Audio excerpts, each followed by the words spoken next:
Fourth class. I hope you all are doing well at your home. आप लोग सब अपने अपने घरों पे बहुत अच्छे होंगे, अपना ध्यान रख रहे होंगे क्लास। सो फोर्थ क्लास, दोबारा से एक बार आप लोग अपनी साइंस की बुक्स ओपन करो, take out page number 99, chapter number 11, garbage and disposal. एक बार हम दोबारा से इसकी अच्छे से रीडिंग करते हैं, फिर हम आगे चलेंगे। ठीक है class, all of you take out your page number 99, chapter number 11, garbage and its disposal. Okay class, निकाल लिया। चलिएगा, गार्बेज एंड डिस्पोजल, जैसे कि मैंने आपको पहले भी कुछ क्लासेस में बताया था कि गार्बेज जो कूड़ा और उसको डिस्पोज, उसको खत्म करना, उस कूड़े को कैसे हम यूटिलाइज कर सकते हैं, वो सब चीजें हम पढ़ेंगे। कुछ चीजें होती हैं बायोडिग्रेडेबल जिसको हम रिसाइकिल कर सकते हैं, कुछ चीजें होती हैं नॉन बायोडिग्रेडेबल जिसको हम रिसाइकिल नहीं कर सकते। बट जो नॉन रिसाइकलिंग है उसमें भी गवर्नमेंट ने बहुत सारी ऐसी टेक्नोलॉजीज लोगों ने लाए हैं, हमारे इंडिया के साइंटिस्ट, की उन नॉन रिसाइकलेबल चीज़ों को भी हम इजीली रिसाइकिल कर सके, ताकि जो हमारा एनवायरनमेंट है पोल्यूशन फ्री हो जाए और कोई भी पोल्यूशन ना रहे और हमारा एनवायरनमेंट और ग्रीनी और अच्छे से डेवलप करे। Okay class, so we live in a clean and a ventilated house. It is necessary for our health. Similarly, clean surrounding are also important for us. हम कहाँ रहते हैं? एक साफ सुथरे वेंटिलेटेड हाउस में, और हम it is necessary for our health, और हमारी हेल्थ के लिए ये सब चीज़ें बहुत ज़्यादा इम्पॉर्टेंट है। Similarly clean surrounding are also important for us, और इसी तरीके से जो क्लीन सराउंडिंग है, जो साफ सुथरी सराउंडिंग है, वो हमारे लिए बहुत ज़्यादा इम्पॉर्टेंट है। Our environment includes the area where we live and the plants and animals that surround us. और हम जिस environment में रहते हैं, जिस एरिया में रहते हैं, वहाँ हमारे साथ plants और animals भी रहते हैं। The environment must be clean. It is our duty to keep it clean. और हमारा environment हमेशा clean रहना चाहिए, और it is our duty, और हमारी duty होनी चाहिए कि अपने environment को हम clean रखें। We should not litter it with garbage. हमें अपने environment को गंदगी से, garbage से गंदा नहीं करना चाहिए।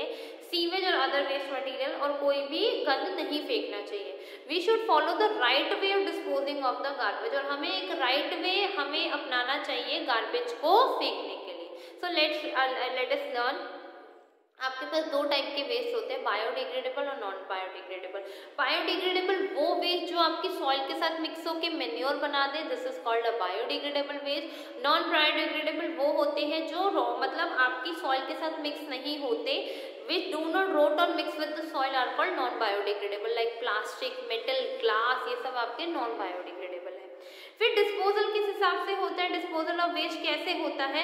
That we should not throw our waste on the street, it is bad for all of us as it make surrounding dirty and spread disease. हमें इट इज बैड है, मतलब हमें स्ट्रीट्स में कूड़ा नहीं फेंकना चाहिए, और ये बैड है, ये गलत बात है।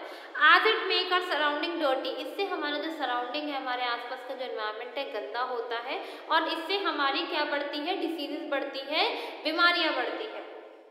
Our municipality should collect the garbage from all over the city and dump into the garbage dumping site called the landfills. और जो हमारी म्यूनिसपैलिटी है, हमारी जो मतलब हमारी म्यूनिसपैलिटी है, जो हमारी गवर्नमेंट की तरफ से म्यूनिसपैलिटी कमेटीज बनी हुई है, वो पूरे शहर का कूड़ा लेके कहाँ पर? डंपिंग ग्राउंड्स में जाके उसको डंप कर देती है। Biodegradable waste should be thrown in a large composite pit which can be used and manure later. और जो बायोडिग्रेडेबल होता है, जिसको हम यूज कर सकते हैं, रिसाइकिल कर सकते हैं, वो एक जगह पिट में जाके इसको कॉम्पोजिट कर देते हैं और वो मैन्योर बन जाता है, खाद बन जाता है। ठीक है, it is duty of every citizen to segregate the garbage generated at our home into the biodegradable, non biodegradable before disposing it off. और जो हर एक सिटीजन की ड्यूटी होनी चाहिए, जो वो सेग्रेट करता है गार्बेज, तो बायोडिग्रेडेबल और नॉन बायोडिग्रेडेबल अलग अलग पॉलीबैग में करे, ताकि आगे लोगों को प्रॉब्लम ना क्रिएट हो। We should help to clean our surrounding clean, और हमें अपनी सराउंडिंग को बिल्कुल क्लीन रखना चाहिए। If the garbage van doesn't come any day, अगर गार्बेज नहीं आती, अगर कूड़े वाली गाड़ी नहीं आती, तो हमें हमारी ड्यूटी होनी चाहिए कि अपने लोकल अथॉरिटी को कॉल करके इन्फॉर्म करें कि आज गार्बेज वाली कार या वैन नहीं आई है। In the big big cities and municipality provide different coloured garbage, और बड़ी बड़ी सिटी में जो म्यूनिसिपैलिटी होती है अलग अलग गार्बेज बिन्स है उनके पास. The green coloured garbage bins are mean for biodegradable waste and the blue coloured garbage bins are mean for non biodegradable waste. जो ग्रीन कलर होता है वो बायोडिग्रेडेबल का होता है, जो नॉन ग्रीन होता है वो नॉन बायो, जो ब्लू कलर का होता है वो नॉन बायोडिग्रेडेबल होता है. We must separate the biodegradable and non-biodegradable waste before disposing of the garbage, और हमें दोनों को सेपरेट रखना चाहिए अलग अलग. फिर मैनेजिंग वेस्ट है कि we can manage waste by following waste. हमें जो हमारा वेस्ट है कुछ इस तरीके से हमें उसको यूज करना चाहिए या करना चाहिए. All biodegradable waste should be composite. जितने बायोडिग्रेडेबल है उसको हमें अपने घर में एक कहीं पर भी कॉम्पोजिट बिन बना के या कोई भी खड्डा खोद के वहाँ पर फेंकना चाहिए ताकि हम उसको अपने घर में ही यूज कर सके. It should be put in a composite pit. We should make a composite pit in our garden. If no such space is available we should dispose it off separately. Someone else will composite it where the space is available. अगर आपके पास space है तो आप अपने garden में composite पिट बना के वहीं पर आप उसको फेंक सकते हो. Waste can be recycled like paper, glass, metal and plastic should be given away to the waste collector और कबाड़ी वाला. और जो वेस्ट है, जो पेपर, ग्लास है, ये सब रिसाइकेबल हो, जो रिसाइकलेबल है वो आप कबाड़ी वाले को भेजो. अगर आपके पास नहीं है तो कबाड़ी वाला क्या करता है, उनको उस जगह भेजता है जहाँ ये सब चीज़ें रिसाइकेबल हो जाती है. पेंट्स एंड केमिकल जो है टॉक्सिक वेस्ट है तो इनको अकेले डिस्पोज नहीं करते. फिर नेक्स्ट है 4 R's, reduce, reuse, recycle, replace. Reduce में कि हमें वो चीज़ें यूज़ करनी चाहिए ज़्यादा जो बायोडिग्रेडेबल हो, नॉन बायोडिग्रेडेबल ना हो, और हमें वो चीज़ें यूज़ करनी चाहिए मोस्टली कि जिससे ज़्यादा कूड़ा ना फैले. जैसे डिस्पोजेबल हमें प्रेफर करने चाहिए कम, क्योंकि उससे कूड़ा होता है और फिर उसको प्रोसेसिंग में टाइम लगता है. फिर है रीयूज. रीयूज मतलब जैसे कि हम एक मैगजीन लेके हम बोरो करके शेयर करके पढ़ सकते हैं, एक टेक्स्ट बुक से हम पढ़ सकते हैं, तो हमें पेपर की सेविंग करनी चाहिए. रिप्लेस कैसे कि नॉन बायोडिग्रेडेबल जो मटेरियल है वो बायोडिग्रेडेबल, हमें उनकी ऐसे मतलब ऑल्टरनेटिव्स लेने चाहिए जो नॉन बायोडिग्रेडेबल के बायोडिग्रेडेबल ऑल्टरनेटिव्स ले ताकि वो इजीली रिसाइकलेबल हो जाए और एनवायरनमेंट फ्रेंडली हो जाए. रिसाइकिल क्या है कि मीन्स कन्वर्टिंग रॉ मटेरियल जो होता है न्यू प्रोडक्ट में बन जाता है. Like plastic, glass, paper and metal can be recycle. Plastic, glass, metal और पेपर रिसाइकिल होता है. We should collect these things separately and give them to waste collector और कबाड़ी वाला. और हमें ये सब चीज़ें कबाड़ी वाले को देनी पड़ती है और इवन हम देते भी है. उससे क्या होता है, उससे ये होता है कि ये जो चीज़ें हैं आगे जाके रिसाइकिल हो जाती है. ठीक है class. So all of you read it till here. यहाँ तक एक बार रीड करो आप लोग.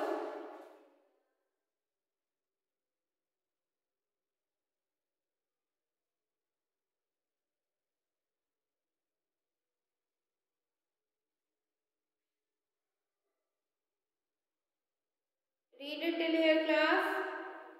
बोल के रीड करना ताकि प्रोनाउंसिएशन आप लोगों की क्लियर रहे बिल्कुल.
ओके क्लास, रीड करा आप लोगों ने यहाँ तक? All of you understood till here?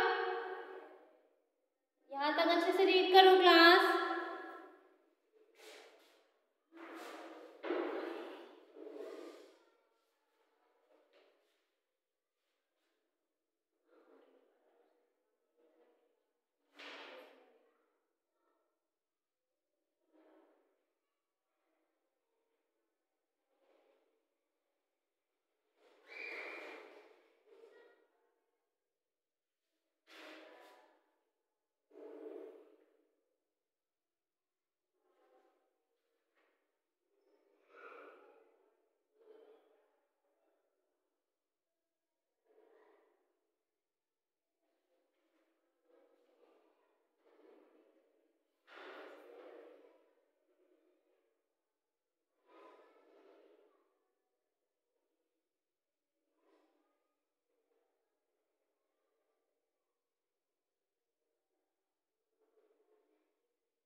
Okay class, all of you read it till here.